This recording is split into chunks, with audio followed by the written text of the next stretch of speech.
Welcome to episode 386, Lindsay Fox, from one truck to 6,000 trucks in 62 years. This is an outline of episode 386. There are 3 reasons we study Lindsay Fox. First, he dropped out of high school at age 16. Second, he bought his first truck at the age of 19.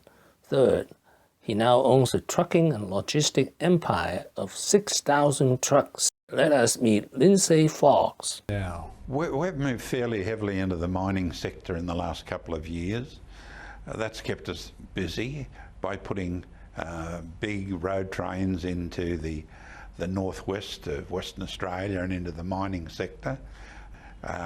When you look at the Australian population of 23 million people, and you consider the rest of Southeast Asia plus India is 3.4 billion people, we're in a situation where Australia represents 0.04% of the population in the region.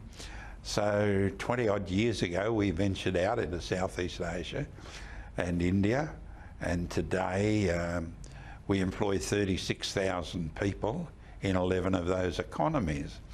Those are the ones that are growing. Our business is growing with all of those customers who are all global customers that work in 4, 5, 6 of those specific economies.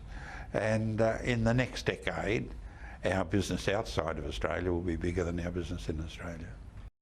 Lindsay Fox was born in Sydney, Australia in 1937. His father was a trucker. He grew up working class. Where they took their time out, worked hard to help create a future for you in the world of, I guess you can call it competitiveness. In high school, he played ice hockey, and he was so good, he almost made the Australian Olympic team.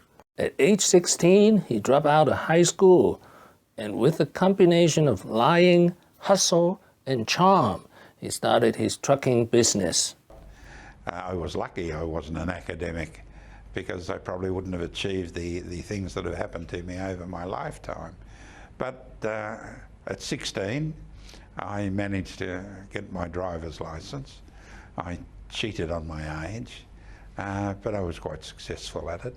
And then today, our company, from the first truck I bought, and I convinced a second-hand truck wrecker to sell me a truck on 4 quarterly 100-pound promissory notes. He liked the colour of my eyes and was prepared to allow me to write out 4 IOUs for £100 apiece. The man is still alive today, in his 90s, and he said, "I wish you never paid me back and we had an investment in your company instead of you repaying the loan."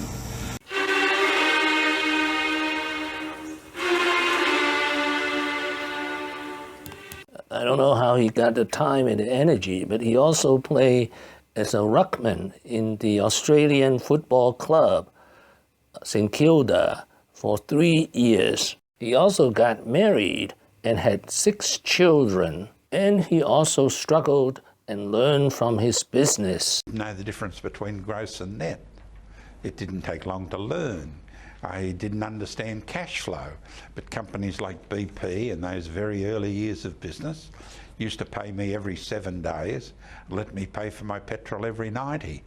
And very early in my life I realised that if there was no blood flowing through your veins, you were going to die. And in business, if you haven't got cash flowing through the business, you're not going to survive.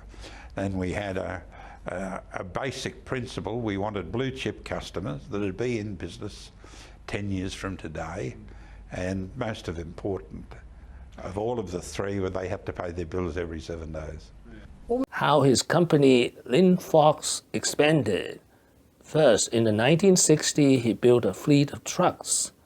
Then in the 1970s, he acquired important customers such as Woolworth and Coca-Cola. He also expanded into Queensland. Third, in 1980s, he expanded into warehouse and logistics. In 1991, he expanded overseas, first into Thailand. In 1993, his son Peter Fox took over as chairman of LinFox. In 1991, we commenced our first Asian operations in Thailand, and the business has got quite a significant footprint today in Southeast Asia, Malaysia, Thailand, Indonesia, Vietnam, Hong Kong, Singapore, India. We have a real keen interest at the moment in the place called the Mekong Delta.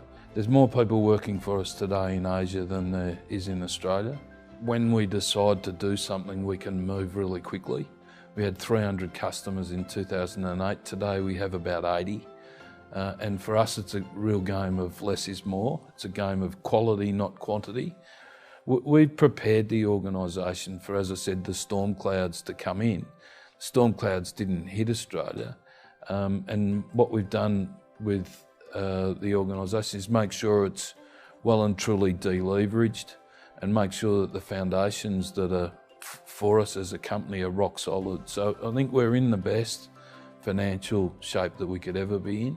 Lindsay Fox, you cannot buy friendship. Employ 36,000 people and pay about $4 million a day wages. I get upset every leap year. It seems to me, listening to your story, you're very well connected. How important was the network in your business success? Well, I think network is plastic, synthetic and bullshit. Yeah. Networking you can buy. Friendship you have to earn, and it's not for sale. I still see, recently Frank Bragg, that was the guy that signed my first contract with BP in 1963. What have I learned today? Two things. First, he's from working class family, and after doing poorly in school, he was asked to leave. Second, in the next 62 years, Lindsay Fox and his son Peter Fox built LinFox into a leading international logistic company with more than 6,000 trucks. Thank you for watching. Please subscribe and leave your comments and questions below. My next video will be Lindsay Fox 10 lessons. Wishing everyone peace and prosperity.